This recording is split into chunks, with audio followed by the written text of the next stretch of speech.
Hello tout le monde, j'espère que vous allez bien. Aujourd'hui on se retrouve dans une nouvelle vidéo où je vais vous parler de mes piercings et de mon tatouage. Alors je voulais d'abord vous dire que cette vidéo n'est pas faite pour vous inciter à vous faire percer ou tatouer. Déjà tout d'abord c'est une décision personnelle. Il faut que vous preniez le temps de vraiment savoir ce que vous voulez faire, que ça soit au niveau piercing, au niveau tatouage, enfin de modification corporelle. Puis tout d'abord, si vous êtes mineur, il faut aussi avoir l'autorisation parentale des parents. C'est interdit de se faire tatouer en France, même, je pense un peu partout, sans l'autorisation des parents quand on est mineur. Allez, je vous laisse avec la suite de la vidéo, c'est parti. Alors tout d'abord, je vais vous parler de mes piercings, j'en ai 7. Donc tout d'abord, je me suis fait percer donc les oreilles. Ici, j'ai exactement 3 trous de chaque côté. Alors celui-ci, le premier, je me suis fait percer à l'âge de... Alors normalement, on sait souvent que quand on fait des premières boucles d'oreilles, c'est quand on est toute petite, mais moi je ne l'ai pas fait. Mes parents n'ont pas décidé de me le faire, donc je me suis fait ça quand j'étais en 5e. Donc le premier trou en 5e, le deuxième en 4e et le troisième en 3e. En fait, j'ai vraiment fait un par un. Je voulais prendre mon temps quand même parce qu'on m'avait dit, comme j'avais une peau fragile, que le fait de me faire percer les oreilles, bah en fait en gros j'allais avoir des problèmes, j'allais avoir la peau qui allait être abîmée. Enfin, mais en fait j'ai eu aucun problème, je n'ai pas eu d'allergie, je n'ai pas eu d'infection, je n'ai rien eu, même les boucles d'oreilles me font rien. Ensuite je me suis fait percer la langue, donc il est comme ça. Donc je me suis fait ça en... C'était quand? C'était en juillet dernier, donc en 2017. C'était un cadeau de mes parents pour mes 17 ans.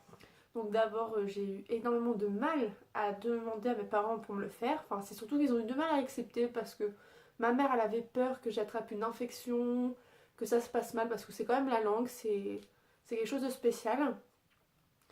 Mon père, j'en ai parlé, bon, il est un petit peu réticent, mais il faut savoir que j'ai quand même pris 6 mois avant que mes parents acceptent de me faire percer la langue. Je suis quand même allée à un point où j'ai fait une lettre à ma mère, oui, une lettre à ma mère, où dedans je vais tout expliquer, les soins, le temps de cicatrisation, mais vraiment tout, parce que vraiment je le voulais tellement. Je suis même allée la chercher à sa formation pour lui donner la lettre, pour lui expliquer. Il fallait qu'elle lise ça tranquillement quand elle sera posée. Et un beau soir, à table, ils m'ont dit que j'allais me faire percer la langue. Alors là, franchement, j'ai arrêté de manger, j'étais super contente. Là, il faut que je le dise à mon copain, à mes amis, j'étais vraiment super contente. Euh, donc, ils m'ont dit qu'ils me le faisaient un mois avant mon anniversaire parce que, bon, comme on sait que la langue ça gonfle, qu'après on a du mal à manger, ils voulaient quand même que je sois bien le jour de mon anniversaire. Donc, du coup, alors exactement, je sais plus quel jour c'était. Mais donc je suis allée me le faire à Street Art Family. Donc c'est un perceur tatoueur à Tours. Franchement ils sont très bien, leur magasin est très propre. De toute façon dès qu'on rentre dedans ça sent, c'est vraiment super propre. Ça sent vraiment super bon. Il n'y a pas de poussière, même dans, vous voyez les étagères où ils mettent vraiment tout leur piercing et tout, il n'y a aucune poussière, franchement c'est parfait. Euh, donc je suis arrivée, donc j'ai vu le monsieur de l'accueil. Donc je lui ai dit pourquoi je venais, mon nom de famille et l'heure du rendez-vous. Alors là, c'est vraiment mais quelque chose de spécial qui m'est arrivé parce que mes parents étaient allés voir un petit peu avant sans moi pour prendre un rendez-vous, tout ça. Mais en fait, ils se sont trompés de perceur. Donc, c'est-à-dire que quand je suis arrivée là où je pensais qu'ils avaient pris et où je leur avais dit que moi je voulais être, mais en fait, non, ils s'étaient trompés. Donc en gros, le monsieur m'a bien dit qu'il n'avait pas de rendez-vous pour moi. J'étais déjà très stressée, alors je me suis dit c'est pas vrai, je vais devoir encore attendre, reprendre rendez-vous, ça va être dans longtemps. Et non, le monsieur m'a dit à 13h j'ai une place, je peux vous prendre. Donc je suis arrivée une heure avant du coup, donc je suis arrivée à midi. Donc on a dit pas de souci, on prend direct. Moi de toute façon j'avais qu'une hâte, c'est de l'avoir. Donc on est allé dans un petit café avec, donc il y avait mon père et ma copine. Donc, d'ailleurs, si tu passes par là, je te fais des gros bisous. Tu vas te reconnaître de toute façon. Euh, donc, du coup, eux, ils ont pris quelque chose à manger, à boire. Moi, je ne voulais rien. J'étais tellement stressée que j'étais en train d'y penser. Donc, je ne voulais rien manger. De toute façon, ils vous diront il faut avoir une. Faut bien se laver les dents avant de venir, bien manger le soir et bien dormir. Donc, je pensais pour éviter un peu le stress, qu'on soit bien détendu. Donc du coup, après on est retourné au perceur à 13h. Donc là j'ai commencé vraiment à être très stressée, arriver devant la porte. Donc on est rentré, il m'a fait patienter dans la petite salle d'attente. Du coup j'ai feuilleté on va dire un peu ce qu'ils avaient fait comme photos, des piercings, des tatouages. Et là au moment j'entends quelqu'un sortir et qui m'appelle. Alors là, je commence à stresser, mais en fait, du coup, je n'ai pas pu emmener ma copine et mon père avec moi. J'ai dû y aller toute seule. Donc, c'était vraiment un grand pas pour moi d'y aller seule déjà, parce que je pensais tellement avoir quelqu'un avec moi pour me tenir la main, pour me rassurer. Mais non, j'étais toute seule. Donc, en gros, faut pas emmener de personne avec nous. Enfin, le tatoueur décide. Enfin, le perceur, pardon, décide de pas emmener de personne avec nous pour éviter que la personne en elle-même ramène des microbes. Du coup, pour éviter. Parce que comme la salle est désinfectée, c'est vraiment pour éviter que quelqu'un emmène des microbes avec soi. Donc,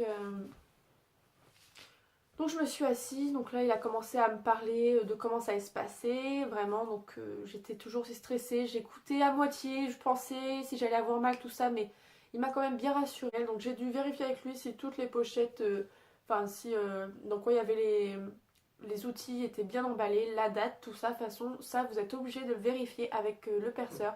S'il ne vous fait pas faire, il faut le demander, parce qu'il y a des fois où des tatoueurs, ou c'est par contre, bon du coup, des mauvais perceurs, je veux dire, vous ne vérifiez pas avec eux et en fait ce sont des aiguilles qui ont déjà servi, donc là vous pouvez avoir des infections mais vraiment vous pouvez même avoir des maladies, donc faites vraiment attention quand vous allez chez un perceur et un tatoueur.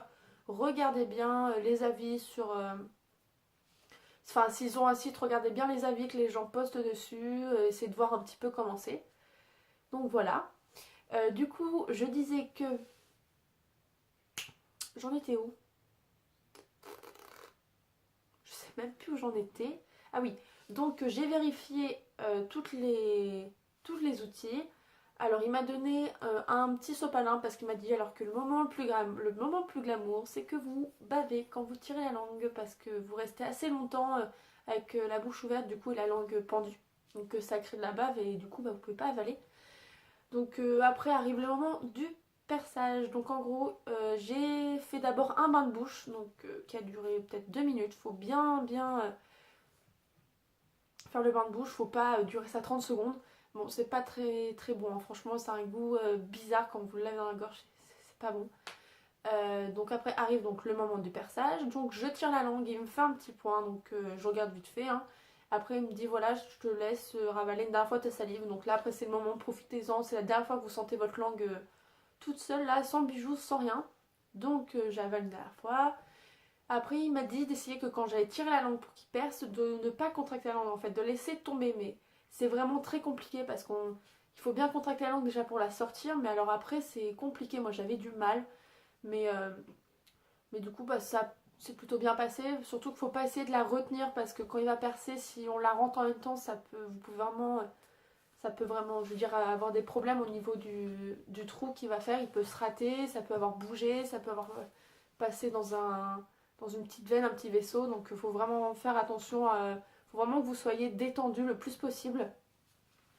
Donc franchement, moi il est passé du coup par au-dessus. Et bon, déjà, j'ai senti vraiment une genre de petite piqûre, mais c'est vraiment passé très très vite parce que c'est passé d'un coup, c'est ressorti, le piercing était mis, c'était fini. Allez, je dirais en 1 minute, 2, voire 2 maximum, c'était fini. Franchement, il avait percé, la boule était mise, c'était fini. Donc la barre est par contre assez grande, donc c'était un petit peu gênant. Et franchement, ça fait vraiment très bizarre de sentir quelque chose comme ça là dans sa langue, un bijou. C'est vraiment très bizarre comme sensation. Ensuite, donc quand je suis sortie, alors d'abord avant de sortir, il m'a conseillé d'aller acheter en pharmacie des petites pilules vraiment tout petit à l'ananas. Donc là, je n'ai plus du tout le nom en tête de ce que c'était. Mais c'est pour éviter le gonflement et la douleur. Donc il faut en prendre 3 fois, une fois par jour, je crois, pendant 15 jours, je ne sais plus. Mais je sais que c'est 3 pastilles. Soit c'est le matin, soit c'est le soir, soit c'est les deux, je ne sais plus.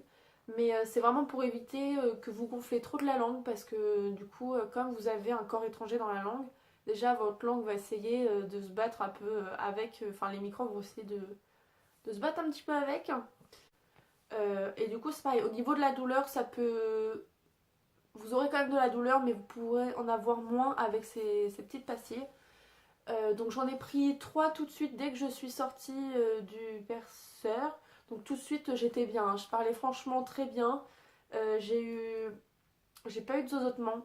Mais alors le soir même, j'ai eu la langue qui a gonflé. Mais vous voyez, la barre, quand il vous la met, elle est très grande. Donc c'est pour laisser à la place de votre langue de gonfler. Moi, il y avait juste les petits bouts qui le ressortaient. J'avais plus un seul bout de barre qui se voyait. J'avais vraiment la langue très gonflée. Puis j'avais quand même mal. La langue devient aussi un peu blanche. Vous avez du lymphe aussi, mais ça c'est normal. Il ne faut pas vous inquiéter. Donc c'est pareil pour au niveau quand vous mangez. Moi le soir même j'avais mangé une soupe parce que j'étais incapable de mâcher. Même quand je parlais, j'étais incapable de parler tellement c'était gonflé. Je pouvais plus bouger la langue en fait. Au niveau de se laver les dents, alors là c'est le moment aussi très compliqué parce que quand vous essayez de recracher, c'est impossible. Votre langue vous fait tellement mal, enfin moi personnellement ma langue faisait tellement mal que c'était impossible pour moi. J'ai dû trouver des solutions. Tous les soirs vous avez un bain de bouche à faire pendant 15 jours. Donc le perceur vous expliquera aussi que la langue, vous savez, comme c'est vraiment un coin dans votre bouche qui est très où il y a plein de bactéries, le trou se referme très vite. Donc si vous oubliez une journée de mettre votre piercing parce que vous l'enlevez parce que vous avez mal, le lendemain ou le soir même, votre trou peut être rebouché. Donc ça, faites vraiment super gaffe. Donc il faut vraiment faire gaffe, franchement, ne le laissez pas à l'air libre comme ça, même si vous avez mal, que vous y tenez quand même, évitez de l'enlever, de toute façon c'est mieux pour la cicatrisation. Vous n'y touchez pas avec vos mains, il faut vraiment avoir les mains propres si vous y touchez. Mais le mieux, bon, pendant la cicatrisation, c'est de ne pas y toucher du tout. Ne pas jouer avec aussi, parce que moi je l'ai fait, mais il faut pas jouer avec. Enfin, de toute façon, tout le monde joue avec à chaque fois. Forcément, on nous dit de pas jouer avec, mais on joue avec pendant les cours, quand on s'ennuie. On fait même des fois pas attention. Mais de toute façon, vous allez sentir parce qu'au bout d'une semaine, les gonflements vont s'arrêter. Donc après, vous pourrez remanger assez normalement. Donc faut vraiment être patiente, attendre. Je pense que là, pour le piercing, c'est fait. Ah si, aussi, quand vous changez votre piercing, donc le premier piercing, il faut retourner chez le tatoueur, chez le perceur, pardon. Voilà, je mélange toujours les deux. Donc il faut retourner chez le perceur, parce que c'est lui qui va vous le faire. Vu que c'est vraiment là un changement de complet, un changement de barre et tout. Donc en même temps comme ça vous pouvez choisir vous-même le piercing que vous voulez. Donc du coup ça se fait chez le tatoueur, chez le perceur. Ça se fait en 30 secondes, il vous l'enlève, il change. Il vous redonne quand même le piercing que vous avez là au début. Comme ça si vous perdez la boule du dessus ou qu'il se passe un truc, bah, vous pouvez la remettre. Ça comme ça il n'y a aucun souci. Moi je l'ai remise une fois parce que j'avais eu un petit problème au niveau de mon piercing, mais rien de grave en fait, donc je l'avais remise. Et le soir même j'avais pu remettre l'autre. Donc là voilà, là je pense que là j'ai fait le tour. Ensuite, donc j'ai fini avec les piercings, donc je vais passer à mon tatouage. Donc pour le moment je n'en ai qu'un, donc c'est celui que j'ai à la côte. Donc il est comme ça.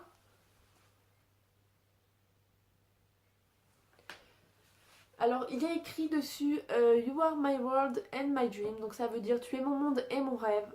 J'ai fait ce tatouage. Alors je vous dirais, si, donc j'ai fait ce tatouage du côté gauche, donc côté du cœur, je vous expliquerai pourquoi après. Donc je l'ai fait à Body Custom, donc j'ai complètement changé du coup d'endroit là, parce qu'au début je voulais retourner là où je me suis fait percer la langue parce que je l'ai trouvé vraiment très bien. Et une fois arrivée là-bas, j'étais déjà allée les voir plusieurs fois pour un tatouage, donc différent. Au début je voulais un petit dragon juste ici, comme ma mère en fait. Et ils m'ont un peu brisé mes rêves, on va dire. C'est que je suis arrivée et ils m'ont dit donc c'est pour quand. Donc je leur explique. Enfin, j'avais encore 17 ans à ce moment-là, donc je leur explique. Et ils me disent ah oui, mais on fait pas de tatouage avant 18 ans. Donc je disais bah il y aura mon père et tout, parce que pour moi je pensais qu'il fallait avoir comme pour se faire percer quelque part, il fallait avoir son père ou sa mère avec soi. Et du coup ils m'ont dit que non, même avec autorisation parentale, lettre, que les parents soient là, c'était interdit. Et ils m'ont dit que j'avais trouvé personne à Tours qui le faisait. Et j'ai eu une amie qui s'est fait percer, pareil, la côte. Donc elle m'a dit qu'elle s'était fait percer la côte. Je te fais de gros bisous d'ailleurs. Et, euh, et du coup, je lui ai demandé où est-ce qu'elle avait fait parce qu'elle non plus n'avait pas 18 ans et elle a réussi à se le faire. Donc elle m'a dit qu'elle était allée à Body Custom et que c'était très bien passé, que les tatoueurs, c'était vraiment super gentil. Du coup, je me suis renseignée sur eux et je me suis dit, bon bah pourquoi pas aller là-bas. Donc j'en ai parlé à mes parents, il n'y avait pas de souci pour ça. Donc il faut savoir que le tatouage ça a pris 15 minutes pour que mes parents me disent oui. Donc je ne sais pas pourquoi, mais bon. Je pense qu'aussi c'est que du côté de ma mère, tout le monde est tatoué. Donc je pense que ils n'allaient pas me dire non alors qu'eux-mêmes sont tatoués, enfin surtout ma mère aussi.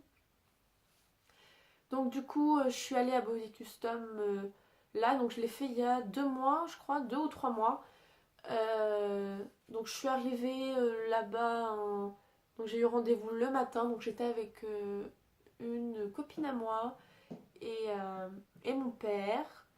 Donc d'ailleurs toi aussi je te fais de gros bisous. Je pense que j'arrête pas de dire que je fais des gros bisous à tout le monde, mais en même temps là c'est 3 amis que je mentionne dedans, donc je leur fais à toutes les 3 de gros bisous. Du coup, donc je suis arrivée là-bas donc un petit peu avant l'ouverture, donc il est arrivé, il s'installait tranquillement, donc comme j'étais la seule le matin, donc il m'a pris directement, donc je me suis installée dans une petite salle. Donc franchement, vous verrez si des gens qui habitent autour de Tours et qui veulent aller se faire tatouer, par exemple à Body Custom, vous verrez les salles sont très petites, mais franchement c'est vraiment très bien fait. Le matériel est vraiment, il est vraiment bien, il est sous pochette pareil, façon vous vérifiez avec lui. Voilà. Après, donc je me suis installée, il m'a essayé un peu de me détendre, il m'a demandé si j'avais une musique que je voulais mettre, mais je crois que j'étais pas stressée, donc je disais non c'est bon, laissez celle-là, ça va aller. Il a essayé de me parler un petit peu pour me déstresser, il m'a fait rigoler, donc c'est un petit peu passé, mais c'est quand même autre chose que se faire percer, par exemple la langue, l'oreille, le nombril, c'est vraiment autre chose. Euh, du coup, après, donc je lui ai déjà envoyé plusieurs fois, on s'est envoyé des messages pour que je lui donne aussi ma phrase pour qu'il puisse la travailler. Donc il a sorti la phrase sur une machine, je sais même pas ce que c'est. Donc il me l'a posé tout d'abord, donc c'était sur une feuille blanche normale, donc il me l'a posé pour voir un petit peu où est-ce que je le voulais. Et ensuite avec une encre violette, je sais pas comment ça s'appelle ce genre d'encre. Si quelqu'un sait comment ça s'appelle, dites-moi en commentaire. Euh, donc du coup il me l'a posé sur la peau, donc au début je la trouvais un petit peu grosse, donc on l'a fait, donc après il me l'a fait plus petite et entre les deux, donc j'ai choisi celle entre les deux. Donc du coup c'est venu le moment de me faire tatouer. Donc il m'a dit ah vas-y allonge-toi, donc j'étais sur le côté, alors fallait pas que je tende trop le bras parce que comme ça part un petit peu vraiment sur le côté que ça revient devant, fallait pas que j'ai la peau trop tendue pour pas que du coup quand je rebaisse le bras ça fasse quelque chose de pas droit et moche en fait. Donc j'étais plutôt quand même bien installée, moi la position me dérangeait pas. Et donc il a commencé à tatouer, donc à la fin de la phrase, donc vers les côtes sur le côté. Au début je me dis oh ça va, ça fait pas mal, mais j'ai vite arrêté de dire ça parce qu'après ça m'a piqué, ça fait une sensation de brûlure, genre comme si la peau elle s'ouvrait, enfin ça, pour moi personnellement ça m'a fait mal quand même. Surtout quand il est allé sur le devant, donc il me l'a pas dit au début, mais il me l'a dit à la fin du tatouage. Il hésitait à me le dire, mais il voulait voir ma réaction. Bon, bah, je pense qu'il a vu que j'avais mal, mais bon, c'est pas grave. Et, euh, et après, non, c'est bien passé, donc il a posé une petite crème par-dessus, une crème désinfectant, je crois. Je sais pas si c'est comme ça qu'on dit, mais bon, voilà. Du coup, il m'a posé ça dessus. Donc, par contre, la crème, mais ça sentait pas très bon. On dirait une cire. En plus, c'était vraiment un peu désagréable. Il m'a posé du cellophane, des petits bouts de scotch pour que ça tienne. Donc, arrivé chez moi, j'ai dû du coup garder le cellophane pendant 2 heures. Après, j'ai dû aller le laver. Donc, je l'ai lavé avec j'avais pris un savon et une crème qui j'avais acheté chez eux. Donc, ça, c'est un savon pH neutre exprès pour les tatouages. La crème, elle est cicatrisante exprès. Donc au début, je vous avoue, j'osais même pas toucher le tatouage. Je voulais pas le toucher, je voulais rien faire, j'avais trop peur de me faire mal. Et je l'ai touché, ça fait bizarre. Bon, ça pique pas, hein, ça brûle pas, mais j'étais pas à l'aise pour le toucher. Je me suis d'abord bien lavé les mains, parce que c'est pareil, il faut vous laver les mains avec un savon pH neutre aussi. Parce que si vous touchez avec vos mains avec du savon normal, vous allez le sentir passer, je pense, et vous ne le referez plus. Donc je me suis ensuite donc bien lavé les mains, je l'ai lavé du coup avec le savon qu'il m'avait donné. Il faut aussi l'essuyer, donc pas avec une serviette mais avec du sopalin, il faut tamponner dessus parce que de toute façon vous vous ferez mal, vous ne le recommencerez pas 2 fois. Hein. Là je pense que vous vous direz non, non, non, j'arrête. Alors du coup, donc j'ai tapoté avec le sopalin. Donc ça par contre, au bout d'un moment, il faut le faire plusieurs fois par jour, le laver. Donc c'est un peu pénible de tapoter avec du sopalin, d'aller en chercher, revenir dans la salle de bain. Enfin, c'est un petit peu chiant. Mais bon, il faut le faire. Hein. De toute façon, on l'a décidé de se faire tatouer. Donc c'est après pour suivre quand même le... faut suivre ce que le tatoueur nous dit. Donc du coup, après ça, donc j'ai mis ma crème cicatrisante parce qu'il faut bien vous... faut bien vraiment que vous... comment dire, faut bien mettre de la crème dessus, faut pas qu'il sèche. C'est pareil, il y aura des croûtes qui se forment et ça a l'impression que ça va peler. Surtout ne les arrachez pas parce que sinon vous allez avoir des traces, vous allez vous faire mal, ça risque de saigner, donc franchement ne le faites pas. Alors moi voilà, là j'ai des retouches à faire dessus parce qu'il m'avait prévenu que le premier tatouage ça peut un peu s'enlever mais c'est pas très grave pardon. Donc là j'y vais le 21 août, je retourne chez eux, donc j'enlèverai, enfin il va me le refaire. Parce qu'aussi je vais me faire tatouer juste ici, là au niveau de la clavicule. Donc, et me faire percer le nez le même jour. Alors pour ça, bon j'en parlerai plus tard parce que c'est un... Je vais vous faire un vlog dessus, vraiment je vais vous faire toute ma journée jusqu'à là-bas. Donc franchement je vous en parlerai vraiment plus tard vous verrez, ou suivez-moi sur Instagram, j'en parlerai sûrement. Donc on y reviendra plus tard. Donc voilà, et après pour ce qui est de la signification de mon tatouage, donc... je tiens d'abord à vous dire, avant de vous dire la signification, je tiens d'abord à vous dire que c'est une signification qui me tient fort à cœur. Donc si vous n'aimez pas, bah vous n'aimez pas, vous avez le droit de ne pas aimer, mais ne jugez pas. Donc cette signification, je l'ai faite parce que j'ai perdu quelqu'un de très cher à mes yeux et je n'arrivais pas à faire mon deuil. Donc j'ai décidé de faire ce tatouage pour cette personne. Donc voilà. Donc voilà, donc dites-moi en commentaire si cette vidéo vous a plu. Si vous avez d'autres questions, n'hésitez pas à me laisser des commentaires ou vous allez sur mes réseaux sociaux. De toute façon, je serai là, je serai présente. Donc surtout, je suis un peu plus présente sur Instagram. Donc envoyez-moi des messages si ça vous intéresse. Voilà, je vous fais de gros bisous.